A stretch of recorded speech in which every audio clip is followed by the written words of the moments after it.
અને તમે પણ તમારી દીકરીને વળાવો છો ત્યારે ખોટી સલાહ આપો છો કે બેટા ચિંતા ના કરીશ, કંઈ તકલીફ થાય તો ફોન કરી દેજે, અમે અડધો કલાકમાં ઘરે આવી જશું, જરાય મૂંઝાઈશ નહીં, સહન જરાય ના કરીશ. એમ રાઈટ? હા કે ના? એ ખોટી સલાહ છે. You are wrong. અમેરિકામાં American association of advocates AAA એના 700 વકીલોની 3 દિવસની બ્રેઇન સ્ટોર્મિંગ સેશનમાં બધા જ વકીલો ડિવોર્સ લોયર્સ હતા કે જે છૂટાછેડા કરાવે,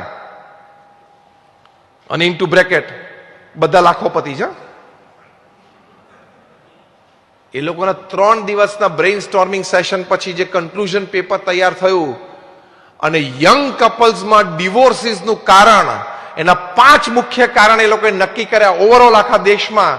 એમાં પહેલું મોટું કારણ and over indulgence of mother into her daughter's family.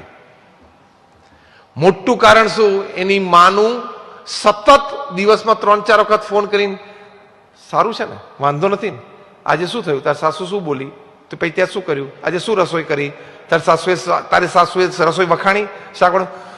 તું you are spoiling your daughter's life. આ લોકોએ તારણ કાઢ્યું કે વધારે પડતું તમે તમારા દીકરીને એકવાર વળાવી દીધી સાસરે, પછી એમાં સતત તમે રાખો સંપર્ક, એ તમારી દીકરીનું ભવિષ્ય બગાડે છે. કારણ કે ત્યાં પછી શંકા કુશંકાઓ ચાલે, જાત જાતની વાતો ચાલે, અને રોજમાં વાતે શું કરવાની એમ કહું છું. દીકરીને કહી દેવાનું કે બેટા 15-25 દિવસે, મહિને 1.5 મહિને કંઈક તારી ઈચ્છા હોય તો વાત કરજે, બાકી તું ત્યાં રહે, એડજસ્ટ થઈ જજે, થોડું તો સહન કરવું પડશે, નવું ઘર છે, નવો પરિવાર છે, નવા માણસો છે, એ લોકોના સ્વભાવ જુદા હોય, આપણા ઘર જેવા ના હોય, એના ઉઠક બેઠકના સમય જુદા હોય, બોલવા ચાલવાની રીત જુદી હોય, ખાવા પીવાના ટેસ્ટ જુદા હોય, તો બેટા તું થોડું એડજસ્ટ કરજે, એમ સલાહ આપવી જોઈએ.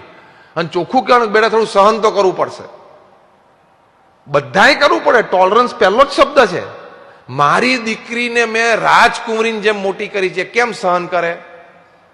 અલે અત્યારે પ્રધાનમંત્રી એ રોજની 1 ટન ગાળો ખાય છે, તો તાર દીકરી ના ખાય? લોકશાહી દેશમાં પૂર્ણ મેજોરિટી સાથે લોકસભામાં બેઠા છે, પૂર્ણ મેજોરિટી સાથે, તોય ટન ગાળો ખાય છે કે નહીં રોજ? તો એ સહન કરીને કામ કરે છે. એવું શીખવાડવાનું કે બેટા બોલવાના તો મળશે જ, તારે તારો એટીટ્યુડ સ્ટ્રોંગ રાખવાનો.